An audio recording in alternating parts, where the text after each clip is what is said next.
लोग एतराज करते हैं कि इस्लाम क्यों जानवर खाने की इजाजत देता है, मांस खाने की इजाजत क्यों देता है। कई गैर मुस्लिम एतराज करते हैं कि इस्लाम एक बहुत जल्लाद रिलीजन है। भाई साहब नहीं कह रहे, लेकिन बाकी लोग कहते हैं कि एकदम मर्सीलेस रिलीजन है, धर्म है जो जानवर का कत्ल करने के लिए कहता है। जवाब में यह कहना चाहूंगा भाई साहब कि एक मुसलमान अगर वो चाहे तो प्योर वेजिटेरियन, प्योर शाकाहारी रह के भी अच्छा मुसलमान रह सकता है। मांस खाना इस्लाम में फर्ज नहीं है, मांस खाना इस्लाम में फर्ज नहीं है। वो एक अच्छा मुसलमान रह सकता है शुद्ध शाकाहारी होके भी।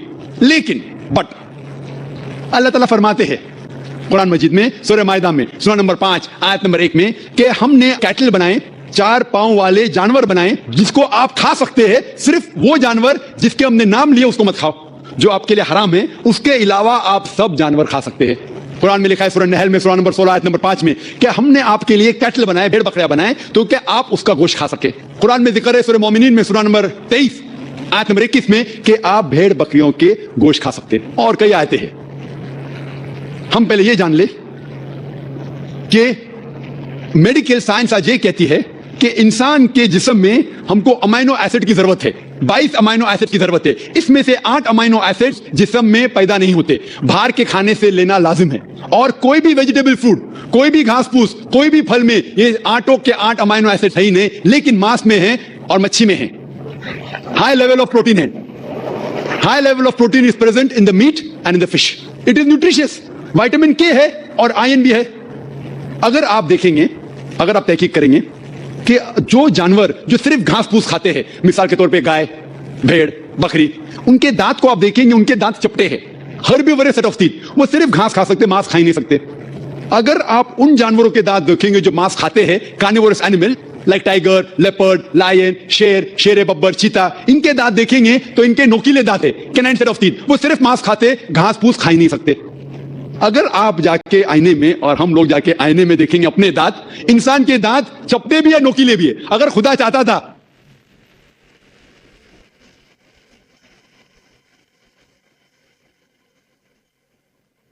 अगर खुदा की ये इच्छा थी कि इंसान सिर्फ घास फूस खाए तो ये नोकीले दांत कैनाइन टीथ क्यों दिए? तो मैं डॉक्टर हूं, मांस खाने के लिए। डाइजेस्टिव सिस्टम जो है हर्बीवोरस एनिमल का, गाय बकरी का डाइजेस्टिव सिस्टम वो सिर्फ घास फूस डाइजेस्ट कर सकता है, हजम कर सकता है, गोश्त को हजम कर ही नहीं सकता है। तो अगर शेर, चीता, शेर बब्बर का डाइजेस्टिव सिस्टम देखेंगे, वो घास फूस हजम कर ही नहीं सकता है, सिर्फ गोश्त हजम कर सकता है। हम इंसानों का डाइजेस्टिव सिस्टम अल्लाह सुब्हानहू व तआला ने इस तरीके से बनाया कि घास फूस भी हजम कर सकता है, गोश्त भी। तो हम घास फूस भी खा सकते, गोश्त भी खा सकते।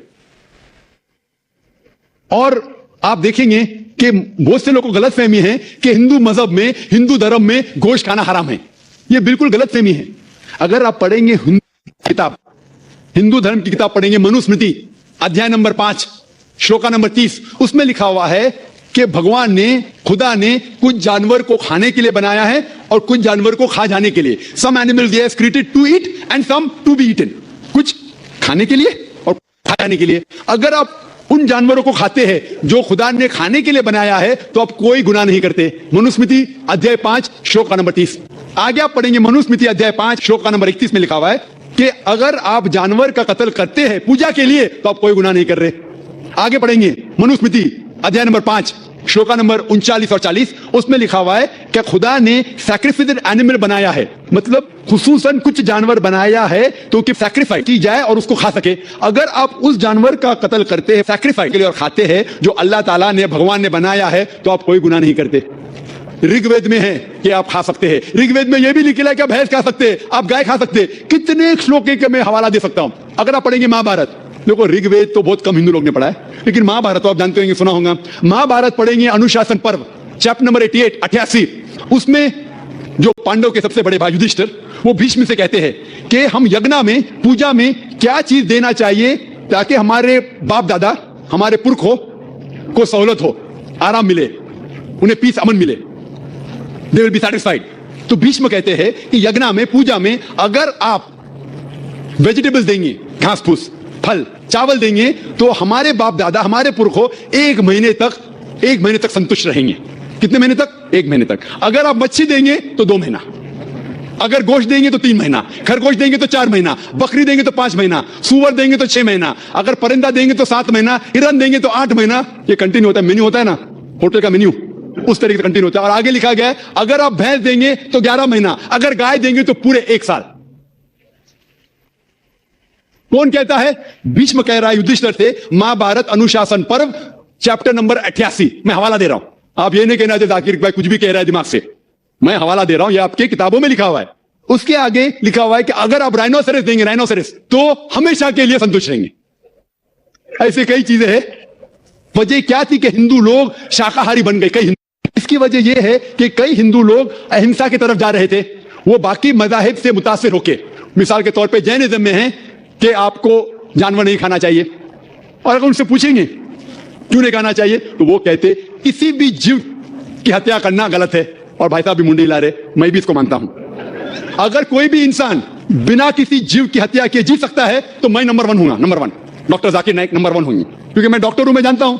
लोग कहते हैं कि जानवर को खाना मतलब जीव की हत्या करना। ये पहले जमाने के अंदर जब साइंस टेक्नोलॉजी नहीं बढ़ चुकी थी तो उस टाइम लोग शायद इसे मानते थे। आज साइंस टेक्नोलॉजी बढ़ चुकी है, हम जानते हैं कि इवन जो प्लांट्स है, जो फल है और जो पौधे हैं, उनके पास भी जान है।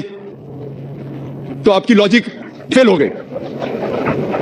अभी जब हमें यह पता चला कि पेड़ पौधे और फल की भी जान है तो लॉजिक में जरा तब्दीली आ गई। अभी लोग कहते हैं हमें पता है कि पेड़ पौधे की जान है, लेकिन पेड़ पौधे को दर्द का एहसास नहीं होता।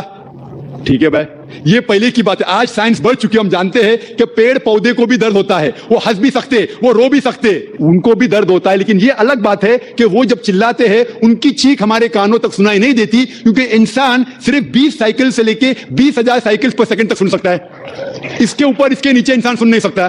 क्योंकि हम पेड़ पौधे की चीख नहीं सुन सकते, उसका मतलब यही नहीं कि हम उनकी हत्या कर सकते। एक शख्स था जो मुझसे बहुत बहस कर रहा था, वो कहता, जाकिर भाई मैं मानता हूं कि पेड़ पौधे की जान है, पेड़ पौधे को दर्द होता है, लेकिन ये जानवर के 5 सेंसेस है, 5 समझ है, ये पेड़ पौधे के 2 या 3 कम है, सिर्फ 3 सेंसेस है। तो इसीलिए जानवर को कत्ल करना बड़ा गुनाह है, पेड़ पौधे को कत्ल करना कम गुनाह है।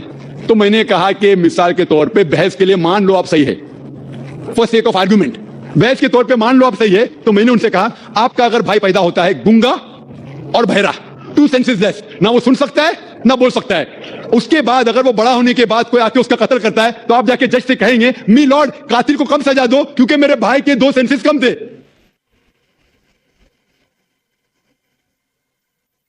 आप तो उल्टा ये कहेंगे कि मेरा भाई तो मासूम था, वो गुंगा था, सुन भी नहीं सकता था, बोल भी नहीं सकता था, उसको डबल सजा दो।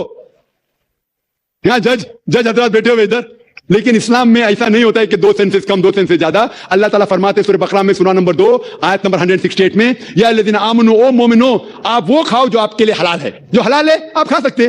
आप जो सांस ले रहे, भाई साहब सांस ले रहे, आपको पता है कि millions of germs are dying. ये जरासीम जो आप सांस लेके, उनको भी जान है। आप अगर 5 मिनट तक सांस नहीं लेंगे आप मर जाएंगे। हर मिनट में आप हत्या कर रहे हैं, आपको पता है। लेकिन ये जो जानवर है, पेड़ पौधे है, जिरासिम है, ये आलमी भाईचारे में नहीं आते। इनका कत्ल करना आम तौर से हराम है। लेकिन अगर आपको जीने के लिए इनका कत्ल करते हैं अल्लाह का नाम लेते हुए कि हमको कत्ल कर रहे हैं, तो ये गुनाह नहीं है। लेकिन सिर्फ हमारे निशानेबाजी के लिए अगर मैं कोई जानवर का कत्ल करता हूं वो हराम है। लेकिन खाने के लिए अगर मैं जानवर का कत्ल करता हूं या पेड़ पौधे काटता हूं खाने के लिए, तो ये इस्लाम में इजाजत है। जो जानवर की इजाजत है, जो जानवर हलाल है, उसको आप काट सकते हैं खाने के लिए, बाजी के लिए। तो आप देखेंगे आम हिंदू के जो है ना आलमी भाईचारे, उसके अंदर पेड़ पौधे भी आपके भाई है, जानवर भी भाई, जो इस्लाम में नहीं। इस्लाम में आलमी भाईचारे के लिए हर इंसान आपका भाई है, भले अमेरिका में हो, इंडिया में हो, यूके में हो, काला हो, गोरा हो, वो आपका भाई है। लेकिन जानवर आपके भाई नहीं है। लेकिन जानवर का भी हुकूक कुरान और हदीस में दिया गया है। लेकिन जो जानवर की इजाजत दी गई है खाने के लिए, उनको हम खा सकते। हो पे जवाब आपके लिए काफी। आपने ये कहा कि पेड़ पौधों को यदि हम खाते हैं तो कुछ सुनाई देने की आपने बात कही थी, लेकिन हम ऐसा तो कर ही सकते हैं जिन बच्चों की हमें चीख या किसी भी चीख सुनाई दे रही है उसको रोने से रोक सकते हैं। दूसरा, जो चाइना में नवजात शिशु खाए जाते हैं, यदि कोई इस्लाम धर्म का अनुयायी उनका अल्लाह का नाम लेकर यदि खाता है तो क्या ये उचित है? वहां खाए जाते हैं, इस्लाम में इस तरीके की इजाजत है? भाई साहब ने सवाल किया क्योंकि बच्चों की जो चीख सुनाई देती, तुम चुप कर ले, सुनाई नहीं दे तो क्या करेंगे? और उन्होंने सवाल पूछा कि चाइना में बच्चों का गोश्त खाया जाता है, वो बिल्कुल हराम है। जैसा मैंने कहा, सिर्फ उन जानवर जिनकी इजाजत है वो जानवर का गोश्त आप खा सकते। इंसान का गोश्त खाना तो बिल्कुल हरामी है। किसका भी नाम लो, किसका भी नाम लो, अल्लाह का नाम लेके सूअर भी खाना हराम है। जो